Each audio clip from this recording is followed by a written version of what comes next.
Just exactly who in their right mind would take a brand new $65,000 Bronco that hasn't even had its first oil change yet and subject it to this? Have a look.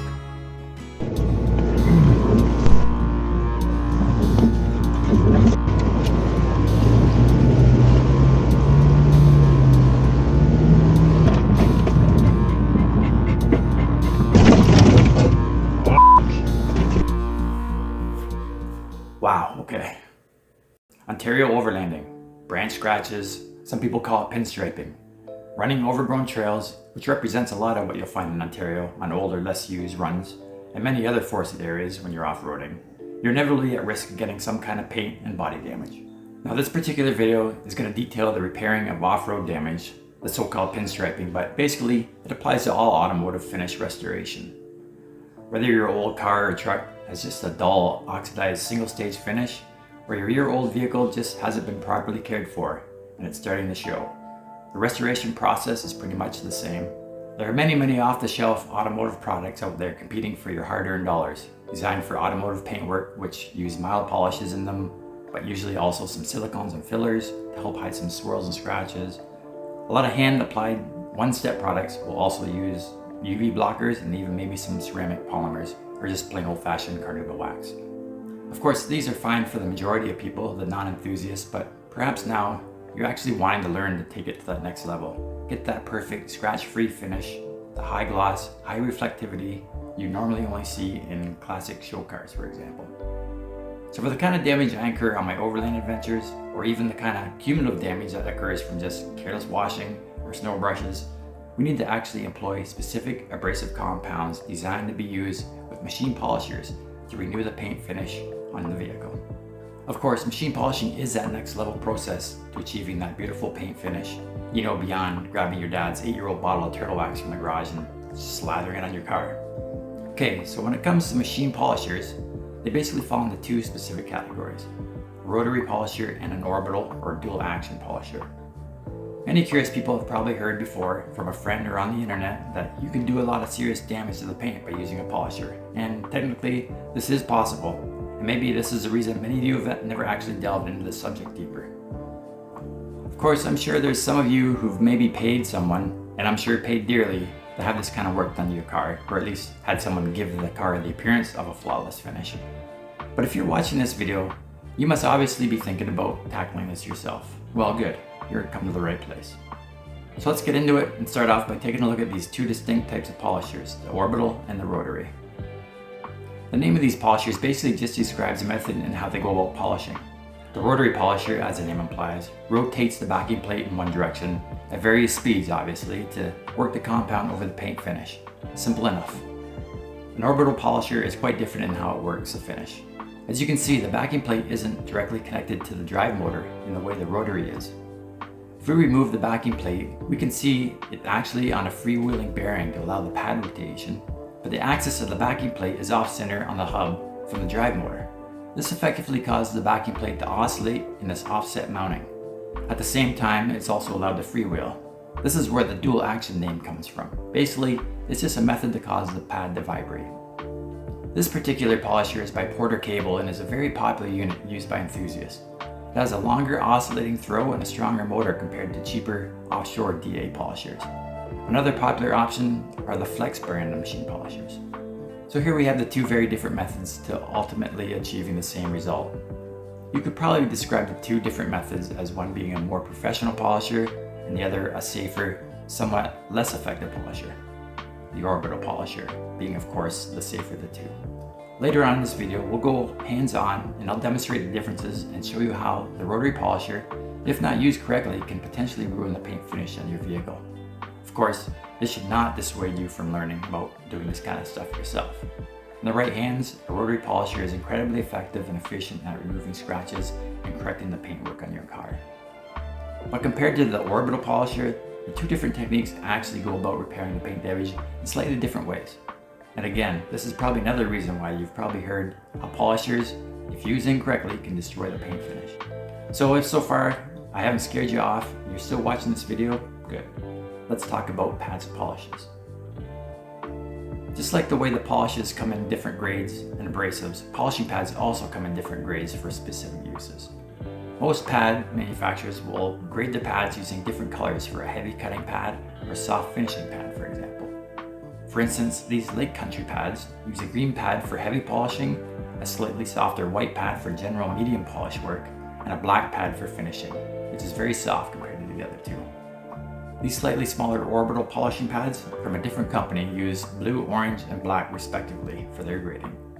When shopping for your first set of pads, many companies will offer a 2 or 3 piece pad kit for your needs, but most people can get away with just a medium duty pad and a nice finishing pad. In all instances, these pad manufacturers will also specify a different line of pads depending on which polisher you have. A dual action pads generally are smaller than the rotary pads. When it comes to the polishes, there is a whole universe of choices out there. In years past, I've had experience with Poor Boys products, 3M polishes, and most recently, these products from Manzurna. As with the pads, you're likely just fine with a pair of grades like this, a medium cut and a finishing compound. Any company worth looking at for polishes will have a various grades suited for a specific use and pad. My Manzurna medium cut polish is what I've heard referred to as a diminishing compound, something a professional probably wouldn't want to bother with, but basically what this means is the abrasive in the polish starts out a little more aggressively, working the paint like a medium compound would, but as you continue polishing, the abrasive breaks down to a finer grit, allowing a better, glossier finish. Depending on some of the variables, this one-step polish, walk-away approach may just be all you need. I could possibly spot polish the worst scratches with this medium compound and medium cut pad, and then go over those and the rest of the vehicle with the same compound, but with a finishing pad and a higher RPM or faster oscillation. However, if you have a black, highly reflective paint color on your car, finishing by going over with a second superfine polish with a black pad will most likely be worth the extra work. So you may be wondering, who then would use a heavy cutting compound and a super aggressive polishing pad? When it comes to restored show cars or custom street rods, the paintwork is specifically applied in anticipation of special finish work. To achieve the perfect paint job, often 6 or 8 coats of clear are sprayed on the body compared to like a single coat from the production line your car comes down. After the spraying, the paint is then wet sanded with fine grit sandpaper on a block to give it a smooth, straight, flawless finish. This sanding work may also be a 2-step process as well, with an even finer grit of sandpaper following up the more aggressive grit.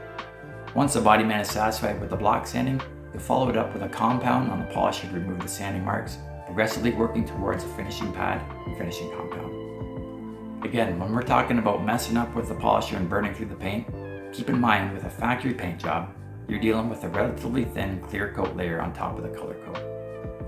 So now we have your polisher, a set of pads, and a couple of polishing compounds to work with. Before we get to work, we want to evaluate the condition of the paint on the vehicle, obviously. Before going any farther, naturally we want to be working on a spotless, clean surface. Any unsuspected dirt or contamination that winds up under the polishing pad is going to ruin your day pretty fast. In most cases, a relatively new, undamaged paint where the owner may have hand washed his car in the driveway occasionally, ran it through the car wash a few times, and has never hand applied any paint protection to the finish, you're likely just looking at swirl marks or spider webbing. In my situation, I've had various sized branches repeatedly scraped along the side of my Bronco. The damage is a little different and a little bit more severe.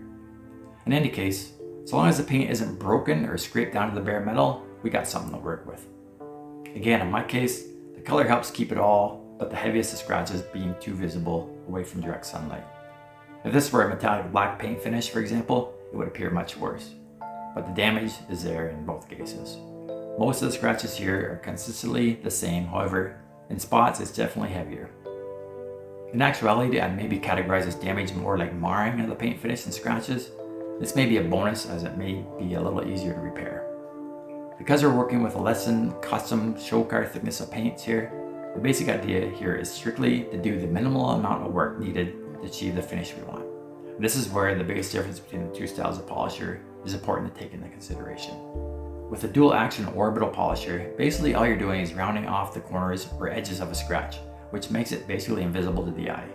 The flaw is still there, but it doesn't reflect the light off it like the same way a scratch would. There is a very minimal amount of paint removal, if any in this case. Tiny swirls or webbing can be removed with the orbital and more aggressive polish, but the orbital is definitely the more safer of the two polishers. A rotary polisher, on the other hand, will also round out the sharp edges on the scratches if you use very lightly and with a super fine finishing compound, but the Rotary's purpose is to actually abrade away the paint finish.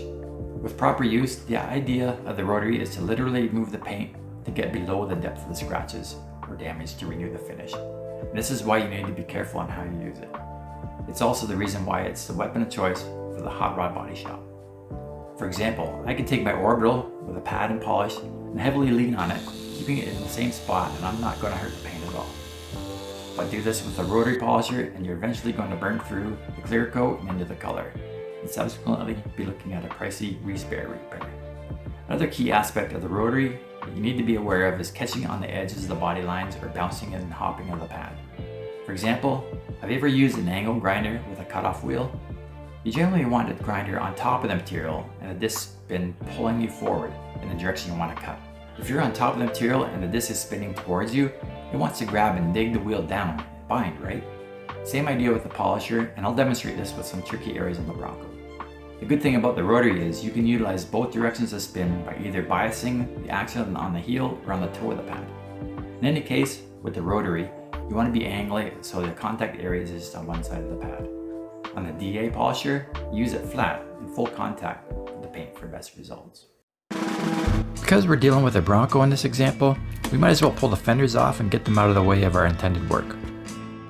And like I mentioned earlier, if we ended up with dirt or other contaminants getting under our polishing pad, we're going to be upset. Also, like waxes or sealants, if you inadvertently get the polish on the black plastic or rubber trim of your vehicle, it's going to leave an ugly white residue that'll be a pain to clean up. If you have access to compressed air, a good blowing out here looks like a good idea. While you're parked in the sunlight, you have an opportunity to evaluate the paint damage on a nice clean surface. From here, we'll want to form a plan of attack. We really want to do the least amount of work to accomplish the finish that we want, for the sake of the paint and our backs. Most would recommend not working in direct sunlight, and for a couple of good reasons. First, and depending on the paint color we're working on, the heat of the sun is going to soften the paint. But if you don't have a powerful lamp to inspect your work while working in the garage as you go, you may be under or overworking the job or missing spots, which can be pretty annoying. Because I was hoping my particular paint damage would be relatively easy to correct, my initial plan of approach was to test the soft finishing pad first, but with which polishing compound? If I go with a medium cut on the finish pad, I won't be able to use that finish pad again with the finish compound. It'll be contaminated with the more aggressive polish. Instead, I'm going to test the medium pad with the finish compound. If this doesn't work, there's no harm in moving to a more aggressive polish on the same pad over top of the finer polish. Use a good amount of compound on your dry pad to get things started. You really don't want to run the polisher over your car's finish dry.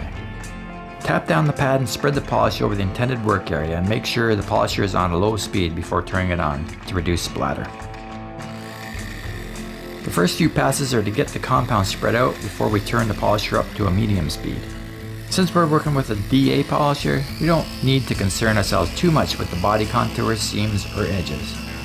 I generally like to work the polisher in an up and down pattern, followed up with the same area with a back and forth motion. Pay attention to the amount of pressure you're applying here as well. The rule of thumb here is you only need the weight of the polisher itself pushing down on the pad, so don't overdo it. I'll repeat this same back and forth up and down pattern twice over the same work area. Wipe up the residue with a quality microfiber cloth so we can inspect the work. And as you can see, a lot of the finer scratches came out, but we can do much better here, I think. So with the same medium orange pad, I'll go over the same area again, but with the medium cut compound. This is all part of the initial process, to figure out how to get away with the least amount of work versus the quality of the finish. We want to get the most out of the polisher without having to spend all afternoon doing this after all. Same as before, spread the compound out over the intended work area at low speed before cranking it up. Some polishers, like Poor Boys I've used, will eventually work into a dust or a powder, particularly in direct sunlight. The Manzurna seems to stay liquid for far longer, which is a major plus in my opinion. Another wipe down in an inspection, and this time, much better result in my opinion. You can see some minor streaking from the microfiber in areas. I guess that's the trade-off of having a polish that stays wet instead of powdering off. For a medium compound, the finish looks really good. You could likely very well finish right here and call it a day. Directly below the area we worked, however, are some heavier scratches. For this, I decided to go with my smaller backing plate and a smaller spot polishing blue pad, which is a bit more aggressive than the orange. We're also still sticking with the same medium compound here. The plan is to just use this on the heavier scratches only. Same technique as before, back and forth and up and down, and being a little more mindful of the body lines and panel gaps this time with the aggressive pad. Again, we want to hit up just the worst of the paint damage with this setup.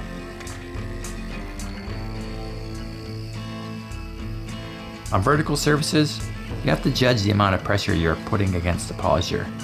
On flat surfaces such as the hood, you can just rest it on the surface as you work the polish. Once we've gone over the worst spots, it's back to the medium pad and medium compound and going over the entire vehicle, one panel section at a time. For the size of the sections to work at a time, I generally break the fender into 3 sections, across the top, above the pinstripe, and then a section in front and behind the wheel well. Because of the shape and the size of the area, like behind the wheel well, it's sometimes a little difficult to do the side to side and up and down polishing pattern. So we'll just try and work the section evenly and not over or underdo it.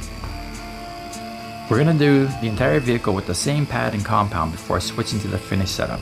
But for the other side of the Bronco, let's switch to the Rotary. This pad threw off a good amount of dust when I spun it up, but like the Orbital, spread the compound out before working it. And right off, you can see I carelessly ran over the door panel gap. Notice how the pad dug in and the polish compound heavily smeared over the paint. This is what you really want to avoid during the Rotary. I guess it's been a little while and I'm a little rusty. Note here, I don't directly go over the sharp wheel well crease here with the polisher. Instead, angling it on the top side of the body line and then held flat over the flared part of the fender. Never trying to do both together like I would with an Orbital. You also don't want to go directly over the vinyl pinstripe with the Rotary either. After a quick wipe and inspection, and you can see just how much easier the Rotary was able to correct the paint in this section compared to the Orbital. You can get the same results with the Orbital obviously, but it'll take a little bit more work. Okay, so onto the upper door panel. This Rotary spins in a clockwise direction. With the larger size of the pad and with the rubber trim and body crease in this small area, you need to be very careful here. Notice how I generally bias the pad on the top and the right side of the polisher. Like the example I mentioned of the angle grinder, I'm angling the pad so it spins off the top of the body crease and not turning up into it, which would surely cause the pad to grab and bind. The Orbital would definitely be easier and safer to use in this area. When your pad contact is also on the downward spin of the pad, the friction will actually help you hold the weight of the polishing machine, which is a major plus on vertical panels. Likewise on the rear quarter panel. Again, I want the spin of the pad coming down on the right side of the polisher over that scallop contour above the pinstripe. Above that, I need to tip up the polisher to get a decent contact with the paint. Realize that when you angle the pad more severely like this, it's working the paint harder. There's more pressure, more friction, and more heat, so don't dwell too long with this technique in one area. Because I was only concerned with the branch scratches on my Bronco, this was it for the polish work. I didn't bother with the hood or the roof. Of course, depending on the paint color, you could very well be satisfied with just the medium pad work here and call it an afternoon. But there's a reason why they make a fine polish and a finishing pad, so. For finishing, I prefer to use the Orbital. It's much easier handling, and we don't need the aggressive spin of the Rotary to get the work done. A light touch, high oscillating speed, and smooth, even movements over the paint. This is maybe speed 8 or 9 on the Porter cable, but as I'll show you in a minute why this is a popular polishing tool. Again, you don't need to be overly concerned with the creases or body lines with the spine compound and finishing pad. You're pretty safe over the vinyl pinstripe as well. Just like in the movie Spinal Tap, where the guitar amps go all the way up to 11, what separates the Porter cable from lesser polishers is this crazy high speed oscillation.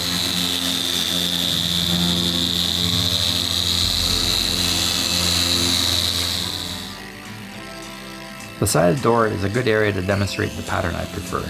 up and down over a section and then back over it again with a side-to-side motion. And then repeat this twice per section. A nice light touch, even pressure and motion, allowing the polisher to do all the work.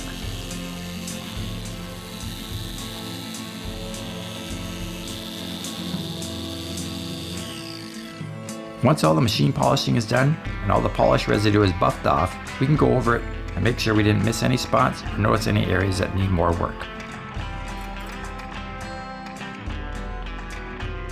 Once finished and you're happy with the results, you want to protect the paint now with your favorite sealant. I've most recently tried Meg's Ultimate Liquid Wax for an old school spread on, dry, and wipe off protectant. More recently, I've been trying this Turtle Wax Hybrid ceramic spray coating. Definitely follow the directions closely, but basically 2 or 3 sprays per panel, quickly spread it over the paint with a quality microfiber cloth, and then immediately buff off any excess with another quality microfiber. Probably the easiest product I've used, similar to a quick detailing product, but with a lasting protection. With this pale azure gray light color finish, I was surprised just how well the reflectivity is after polishing and protecting. A nice sense of accomplishment once you get to this stage. If this wasn't an off-roader that's going to be continually getting dirty, I'd probably follow this up with a second coat the following day. And then after that, following the first few car washes, I'd start layering on the pure carnauba wax to get that ultimate gloss and mild deep appearance to the paint. Pretty impressive results, I think you'll agree. Like I mentioned, if you have a nice black metallic finish on your vehicle, the results are truly head-turning. Those dark colors just amp up that reflectivity and pop. But I was totally taken aback at the results with the pale azure gray color on my Heritage Bronco. So we covered the polishes, the pads, the technique with the 2 separate styles of polishers, and I guess now if you're wanting to take that leap, you have to decide on which way you want to go, the rotary or the dual action. The rotary in the right hands will definitely cut down on the time you put in to the polishing, especially the medium cut work. But for the final high gloss finish polishing, I really do love that Porter cable for easy use. With the finish work, you're basically only removing the microscopic scratches left over from the rotary polisher, and the Orbital excels at this lighter work. I guess if I had to pick just one polisher, I'd go with the Orbital, but maybe I'd step up to a more aggressive pad and a more coarse polish for the initial paint correction. From there, on anything other than a dark, highly reflective paint job, you could likely go right to the finish setup and get amazing results. One technique I didn't try was maybe using the medium cut diminishing Mazurna polish on a black finishing pad on the rotary polisher. I suspect that this setup might have worked the deeper scratches better than the DA polisher and got me a good finish shine with just the one pass. Of course, I opened the door here, but you gotta step through. And if you're anything like me, well, you might just end up going all in. When I started out, it was just with the Orbital and a couple of pads, but I ended up not being really 100% satisfied with the results. I eventually went to a slightly more coarse grit polish on the same medium pad, which did work better. But of course, they do make a coarser, deep cut polish and pad for a reason, and perhaps this is the key to getting the perfect results with the Orbital. When I eventually upgraded to the Rotary, I was immediately impressed with the ease it was able to remove the scratches, but of course, with that greater efficiency comes a greater risk if mishandled. By the time I upgraded, I had many hours of practice with the dual action polisher. What you're willing to invest in equipment and products for polishing your own vehicle must be weighed against what you're going to get out of it. My Bronco is surely going to end up getting more scratches from those nasty brambles and alders, so my polisher is likely to get regular use. But for you, once you have that perfect scratch-free finish and you keep up with the sealant and paint protection, you're diligent and careful with the washing, you could keep that nice finish for a very long time. In that respect, it may not be worthwhile investing in a shelf full of polishers and pads and various polishers. In any case, if you got some useful information from this episode and you're inspired to do some of the paint polishing yourself, give this video a like and consider subscribing for more similar content. Thanks again for watching.